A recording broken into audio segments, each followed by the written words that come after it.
Assalamualaikum warahmatullahi wabarakatuh. Di sini saya akan menjelaskan laporan tugas akhir analisis dan perancangan sistem informasi dengan judul Sistem Informasi Pendaftaran Poliklinik Dental yang disusun oleh saya sendiri Fitri Nuryani D2220210321 dengan KAS D2241.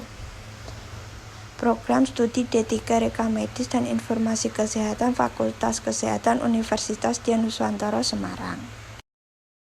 1. Studi kasus sistem informasi pendaftaran poliklinik dental. 2. Bisnis proses pendaftaran poliklinik dental. A. Pasien datang ke tempat pendaftaran pasien poliklinik dental. B. Lalu petugas menanyakan sudah pernah berobat sebelumnya. Bila belum, petugas akan meminta kartu identitas untuk menginput data ke sistem informasi. C. Lalu petugas menanyakan cara bayar. D. Bila sudah dikembalikan kartu identitas pasien dan kartu berobat dengan pesan selalu dibawa bila ingin berobat. E. Lalu simpan data pasien yang sudah terinput ke sistem. F. Lalu arahkan pasien ke klinik dental. G. Lalu petugas pendaftaran meminta kepada petugas dapat merakit DRM pasien baru. H. Lalu mengisi registrasi dan ekspedisi agar DRM bisa dibawa ke klinik dental. I. Bila pasien sudah pernah berobat, petugas akan meminta kartu berobat dan mengecek data apakah benar pasien sudah pernah berobat. C. Lalu menanyakan cara bayar. K. Lalu mengembalikan kartu berobat pasien untuk dibawa bila ingin berobat kembali. I. Mengarahkan pasien ke poliklinik dental. M. Lalu petugas menyelipkan ke tracer dan diberikan ke petugas filing untuk mengambil DRM lama pasien. N. Setelah itu DRM bisa dibawa ke poliklinik dental. O. Hasil pemeriksaan dapat ditulis di DRM dan diinput ke sistem. P. Bila pasien sudah melakukan pemeriksaan pasien ke bagian kasir untuk pembayaran dan pengambilan obat. Ini adalah flow of dokumen dari pendaftaran poliklinik dental. 3. Tahap identifikasi. 1. Identifikasi fungsi sistem. Fungsi informasi pendaftaran poliklinik dental atau SIDental adalah sistem informasi yang mengelola pendaftaran pasien poliklinik dental. 2. Identifikasi informasi. A. Kartu berobat. B. Laporan pendapatan. C. Laporan pemakaian obat. D. Laporan kunjungan. 3. Identifikasi data. A. Data pasien. B. Data pendaftaran. C. Data pemeriksaan. D. Data obat. E. Data hasil pemeriksaan. F. Data tarif pemeriksaan. G. Data tarif penggunaan obat. 4. Identifikasi tujuan informasi. A. Kartu berobat yaitu pasien. B. Laporan pendapatan yaitu direktur. C. Laporan penggunaan obat yaitu direktur. D. Laporan kunjungan yaitu direktur. 5. Identifikasi sumber data.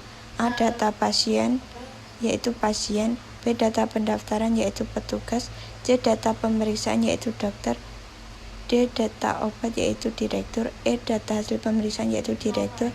F. Data tarif pemeriksaan yaitu direktur. G. Data tarif obat yaitu direktur. 6. Identifikasi pelaku. A. Pasien. B. Petugas. C. Direktur. D. Dokter. 7. Identifikasi proses. A. Pendaftaran pasien. 1. Input pasien. 2. Pengecekan data pasien.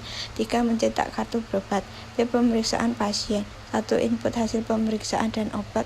2. Pemberian resep obat. C. Administrasi pasien. 1. Perhitungan biaya. 2. Pembayaran dan pengambilan obat. D. Pelaporan. 1. Pembuat laporan kunjungan. 2. Pembuatan laporan pendapatan. 3. Pembuatan laporan obat. 4. Kebutuhan fungsional dan non-fungsional. Kebutuhan fungsional adalah kebutuhan berisi proses-proses apa saja yang nantinya dilakukan oleh sistem.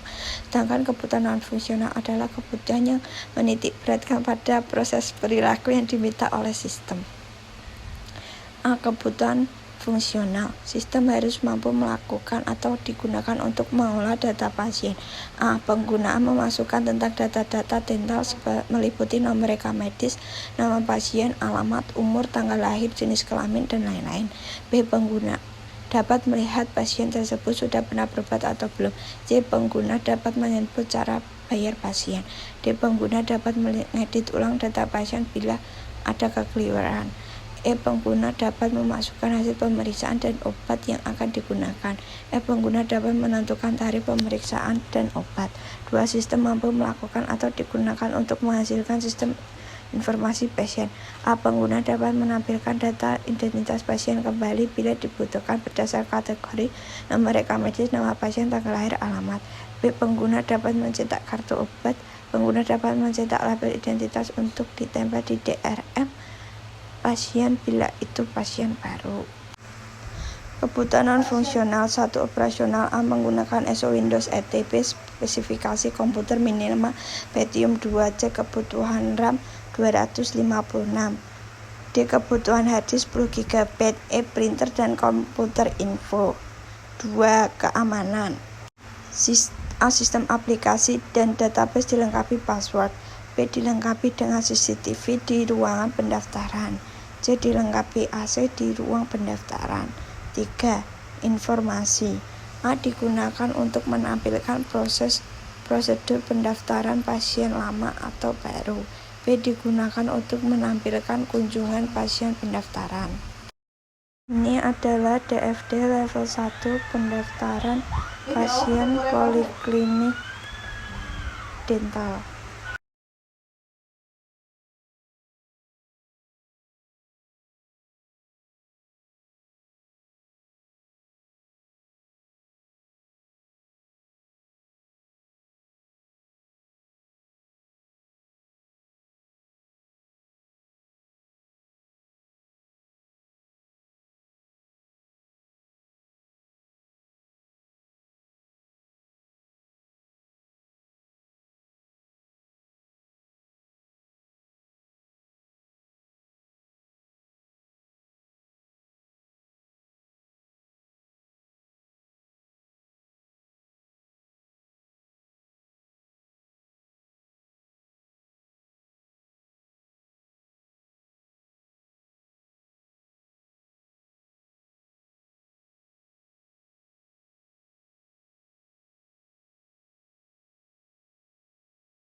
Sekian presentasi dari saya. Bila ada kesalahan mohon dimaafkan. Wabillahi taufiq wal hidayah. Wassalamualaikum warahmatullahi wabarakatuh.